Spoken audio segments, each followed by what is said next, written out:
जय हिंद दोस्तों, स्वागत है आप सभी का एक बार फिर से लक्ष्य के यूट्यूब चैनल पर। और आज जो टॉपिक हम लोग डिस्कस करने वाले हैं, या अभी हाल ही में काफ़ी सुर्खियों में बना रहा, जो आप लोगों को स्पष्ट रूप से दिखाई दे रहा होगा कि जो छत्तीसगढ़ में हुआ माओवादी हमला है, उस पर हम लोग आज डिस्कस करेंगे। देखेंगे कि क्या है ये खबरों में क्यों रहा है, और माओवादी और नक्सलवादी या वामपंथी चरमपंथी ये होता क्या है, इनके रूप क्या होते हैं, क्या ये अलग अलग होते हैं या एक ही तथ्य के, एक ही कंसेप्ट के ये नाम होते हैं। इसके अलावा देखेंगे कि माओवाद पर नियंत्रण के लिए क्या सरकारी प्रयास किए जा रहे हैं। तो इन तीन पॉइंट्स में हम इस कंसेप्ट को क्लियर करने की कोशिश करेंगे। तो क्या है ये खबर जिसमें हम देख रहे हैं कि छत्तीसगढ़ में अभी हाल ही में छत्तीसगढ़ में जो है बीजापुर ज़िला है और सुकमा ज़िला है, उसके बॉर्डर पर कई माओवादी हमले हुए। माओवादी हमला हुआ और इसमें जो है कई सैनिक जो है हमारे शहीद हुए हैं। और इसके पहले अगर देखा जाए तो पिछले 10 वर्षों का आंकड़ा अगर हम देखें तो पिछले 10 वर्षों में लगभग 175 सैनिक जो हैं हमारे इस प्रकार के हमलों में शहीद हुए हैं, जो कि माओवादी हमले रहे हैं। और इन हमलों में हम देखते हैं कि यह प्रश्न लगातार बना हुआ है कि जो छत्तीसगढ़ का सुकमा इलाका है और इसके अलावा जो बस्तर क्षेत्र है, वो माओवाद का केंद्र किस कारण बना हुआ है और इसके क्या कारण हैं। इसके अलावा अगर देखा जाए तो इस हमले में सीआरपीएफ के जवानों के साथ साथ राज्य पुलिस के कई जवान भी जो है शहीद हुए हैं। इसके साथ ही देखा जाए तो ये हमला तब हुआ जब जो ये संयुक्त सुरक्षा बल है, राज्य पुलिस और इसके साथ साथ जो सीआरपीएफ बल है, ये संयुक्त रूप से ऑपरेशन ग्रीन हंट चला रही थी। ऑपरेशन ग्रीन हंट एक तरीके से माओवाद को नियंत्रित करने के लिए चलाया जाने वाला एक संयुक्त ऑपरेशन है। तो पिछले वर्षों में अगर हम देखा जाए तो ये हमले जो है मुख्य रूप से मार्च और जुलाई के मध्य में देखे जाते हैं। जो माओवादी हैं, माओवादियों द्वारा ये पिछले कई वर्षों में ये देखा जा रहा है कि ये जो हमले हैं मार्च और जुलाई के मध्य में किए जाते रहे, क्योंकि ये देखा जाता है कि इस दौरान जो सीपीआई है, communist party of India CPI है, ये सीपीआई एम, इसमें भी सीपीआई में भी एम है, यानी सीपीआई एम यानी कि माओवादी जो है काउंटर ऑफेंसिव कैंपेन का आयोजन करती है, जिसका मुख्य उद्देश्य जो है वो सुरक्षा बलों पर आक्रामक ऑपरेशन चलाना है। यानी कुल मिला के कहा जाए तो जो काउंटर ऑफेंसिव कैंपेन है, इसका जो टारगेट होता है वो हमारे सुरक्षा बल होते हैं जो इन क्षेत्रों में तैनात होते हैं। इसके अलावा देखा जाए तो इन सब का संचालन कहाँ होता है, जो कि दूर दराज के क्षेत्र होते हैं। मुख्य रूप से अगर हम ऑपरेशन ग्रीन हंट चला रहे हैं तो ऑपरेशन ग्रीन हंट चलाने के लिए हमें कहाँ जाना पड़ेगा, जंगली क्षेत्रों में जाना पड़ेगा जहाँ माओवादी छुपे हुए रहते हैं। और इन क्षेत्रों में हमारे सैनिकों को कुछ कठिनाइयों का सामना इस तरीके से करना होता है, क्योंकि हमारे सैनिक जो होते हैं इन क्षेत्रों से इतने परिचित नहीं होते हैं, जिसकी वजह से क्या होता है कि यह हमारे लिए कमजोरी का एक कारण बन जाता है। और जो वहाँ पे माओवादी हैं वो उस क्षेत्रों से अच्छे से परिचित होते हैं, जो कि ये ऑपरेशन जो चलते हैं वो जंगली क्षेत्रों में प्रशासन की पहुँच से काफ़ी दूर क्षेत्रों में चलाए जाते हैं। तो हम देखते हैं कि इससे जो सुरक्षा बलों को काफ़ी कठिनाइयों का सामना करना पड़ता है। और इस वजह से जो है हम पाते हैं कि कई बार जो है हमले हो जाते हैं माओवादियों द्वारा, और इसमें काफ़ी बड़े पैमाने पर हमारे सेना को जो है हताहत का सामना करना पड़ता है। तो इस हमले में जो अभी हाल ही में हुआ उसमें हमारे 22 सीआरपीएफ के जवान जो है शहीद हो गए। तो इसी के साथ ही अगर हम देखें तो क्या होता है माओवाद या नक्सलवाद या वामपंथ या चरमपंथ, इनका क्या कंसेप्ट है। तो देखा जाए तो नक्सलवाद की शुरुआत जो है वो मानी जाती है, या नक्सलवाद की उत्पत्ति भारत के नक्सली हिंसा की शुरुआत, या भारत में नक्सली हिंसा की जो शुरुआत है, उत्पत्ति जो है वो 1967 में होती है। 1967 में पश्चिम बंगाल के दार्जिलिंग जिले के नक्सलवाड़ी नामक गाँव में हुई, और इसीलिए इसे जो है नक्सल या इस उग्रपंथी आंदोलन को नक्सलवाद के नाम से जाना जाता है, क्योंकि इसकी शुरुआत जो है कहाँ हुई थी, दार्जिलिंग, जो कि पश्चिम बंगाल का एक क्षेत्र है, एक ज़िला है, और इसका जो नक्सलवाड़ी एक गांव है, और वहाँ से इसकी शुरुआत हुई 1967 में। और इसी के कारण जो है इसे नक्सलवाद कहा जाता है। कहा जाए तो नक्सलवाद की शुरुआत 1967 में पश्चिम बंगाल में दार्जिलिंग जिले के नक्सलवाड़ी गांव से हुई। इसका जो उद्देश्य था उस समय शुरू होने का, उसका उद्देश्य ये था कि जमींदारों द्वारा जो छोटे किसानों के उत्पीड़न पर अंकुश लगाने के लिए सत्ता के खिलाफ जो है उस समय कुछ 3 लोगों ने इसकी शुरुआत की, जिसमें चारू मजूमदार, कानू सान्याल, कन्हई चटर्जी द्वारा जो है इसे शुरू किया गया था। और ये आंदोलन जो है मुख्य रूप से कम्युनिस्ट नेता, चीन के कम्युनिस्ट नेता हुए माओ तुंग, उनकी नीतियों से प्रेरित है और उनकी नीतियों का अनुगामी है, और इस वजह से जो है इसे माओवाद भी कहा जाता है। माओवाद क्यों कहा जाता है? माओवाद कहा जाता है क्योंकि ये माओ तुंग यानी कि जो चीन का एक कम्युनिस्ट नेता है उसकी विचारधारा से प्रेरित है, इस वजह से इसे माओवाद भी कहा जाता है। इसका अगर प्रमुख क्षेत्र देखा जाए या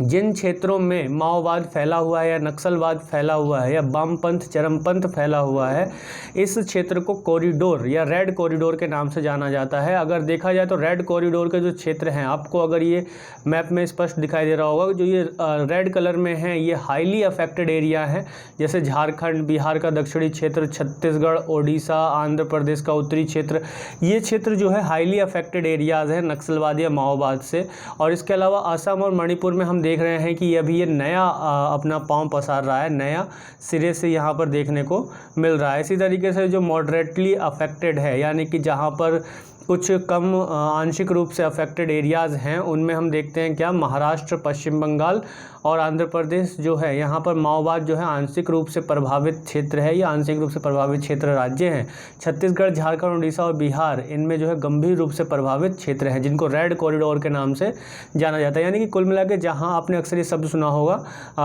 रेड कॉरिडोर, तो रेड कॉरिडोर उन क्षेत्रों को कहा जाता है जहाँ पर इन्फ्लुएंस होता है किनका, माओवाद या नक्सलवाद का इन्फ्लुएंस होता है। और इनके लिए ऑपरेशन ग्रीन हंट चलाया गया था और चलाया जाता है, साथ में अभी भी ऑपरेशन ग्रीन हंट का आयोजन किया जाता है, जिसमें माओवादियों पर नियंत्रण कायम किया जा सके। तो इसी के साथ ही हम इसमें पाते हैं कि इस क्षेत्र में जो माओवाद, वह ऐसे क्षेत्र जो माओवाद या नक्सलवाद से अधिक प्रभावित होते हैं, उसे क्या कहते हैं, लेफ्ट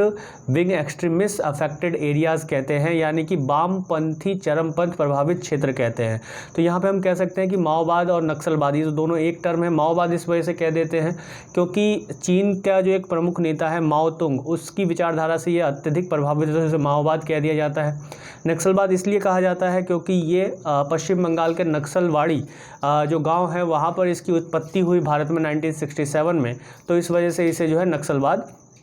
कहा जाता है। और माओवाद या नक्सलवाद से जो अधिक प्रभावित क्षेत्र होते हैं उसे क्या कहा जाता है, left wing extremist affected area कहा जाता है, यानी कि वामपंथी चरमपंथ प्रभावित क्षेत्र कहा जाता है। तो LWE यानी कि left wing extremist affected area या लेफ्ट विंग एक्सट्रीमिस्ट जो हैं वो ऐसे संगठन या ऐसे समूह हैं जो मानते हैं कि वे हिंसा के माध्यम से क्या कर सकते हैं, बदलाव ला सकते हैं, एक क्षेत्र में बड़े पैमाने पर क्या ला सकते हैं, बदलाव ला सकते हैं। और इस तरीके से जो आंदोलनकारियों का जो इनका मानना है वो क्या है कि भारतीय मजदूरों और किसानों की दुर्दशा के लिए जो है वो सरकारी नीतियां जिम्मेदार हैं, और उन सरकारी नीतियों को ख़त्म करके हम अपना एक नीति बनाएंगे। तो ये हिंसा के माध्यम से ऐसा बदलाव चाहते हैं। तो ऐसे क्षेत्र में जहाँ नक्सलवाद और माओवाद प्रभावित क्षेत्र है उसे लेफ्ट विंग एक्सट्रीमिस्ट, और लेफ्ट विंग एक्सट्रीमिस्ट का क्या मानना है, इस संगठन का क्या मानना है कि वे हिंसा के माध्यम से बदलाव ला सकते हैं, यानी सरकारी नीतियों को ख़त्म करके अपनी नीतियों को लागू कर सकते हैं। और ये लोकतंत्र और लोकतांत्रिक संस्थाओं के खिलाफ जो है और ज़मीनी स्तर पर लोकतांत्रिक प्रतिक्रियाओं को ख़त्म करने के लिए हिंसा का सहारा लेते हैं। कौन, लेफ्ट विंग एक्सट्रीमिस्ट, ऐसा माना जाता है। और इसके साथ ही ये समूह जो है देश के अल्प विकसित क्षेत्रों में विकासात्मक कार्यों में बाधा उत्पन्न करते हैं और लोगों को गुमराह करने की भी कोशिश करते हैं। मुख्य रूप से जो आदिवासी क्षेत्र हैं, जो जंगली क्षेत्र हैं, वहाँ पर शिक्षा की कमी का होना और विकासात्मक कार्यों में कमी का होना, इस वजह से क्या होता है कि ये जो नक्सलवादी या माओवादी नेता लोग हैं ये क्या करते हैं कि उन क्षेत्रों के जो नौजवान हैं उनको गुमराह करने का कार्य करते हैं और उनको अपने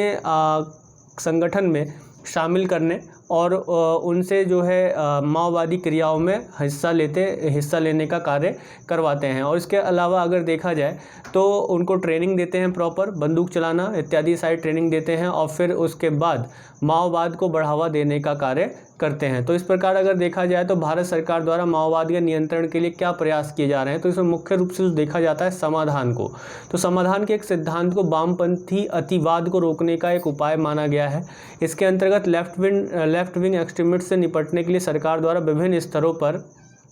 तैयार की गई अल्पकालीन और दीर्घकालीन रणनीतियाँ शामिल की गई है। तो समाधान जो है ये अपने आप में एक फुल फॉर्म है, जैसे कि एस यानी कि स्मार्ट लीडरशिप, यानी कि जो भी इस क्षेत्र में कार्य कर रहे हैं, जो हमारी सेना काम कर रही है या जो भी पुलिस बल काम कर रहा है, उसका नेतृत्व एक कुशल होना चाहिए, स्मार्ट लीडरशिप होनी चाहिए, आक्रामक रणनीति अपनाई जानी चाहिए, यानी कि अग्रेसिव स्ट्रेटेजी का निर्माण किया जाना चाहिए उस लीडर के द्वारा, और अपनी जो सेना है या जो पुलिस बल है उसको मोटिवेट और उसको प्रॉपर ट्रेनिंग दी जाए। और इसके साथ ही हमारे पास एक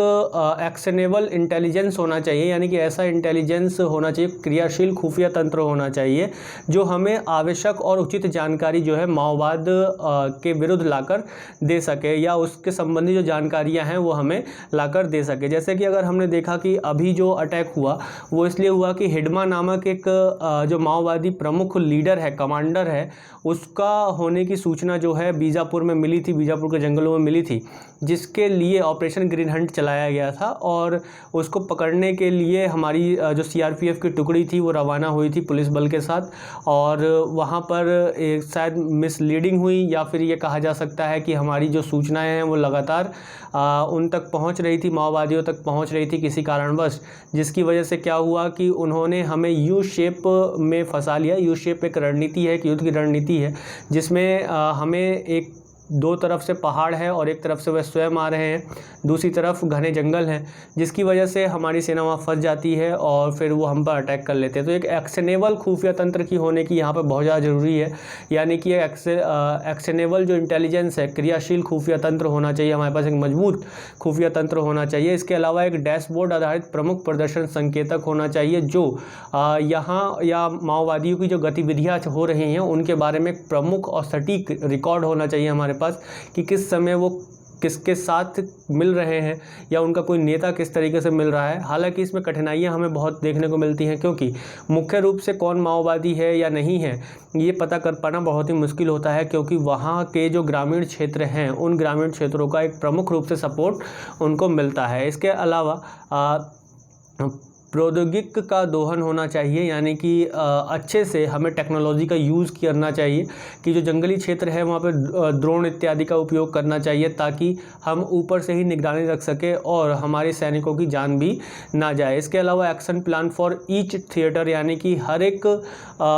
प्लान को बहुत ही अच्छे से और सही से लागू करने की ज़रूरत है। और इसके अलावा हमें ये कोशिश करनी होगी कि वित्त तक जो है माओवादियों की पहुंच ना बन पाए, यानी कि कैसे माओवादियों तक इतना धन पहुंचता है कि वो इतने महंगे हथियारों को खरीद पाते हैं। AK-47, AK-57 तक के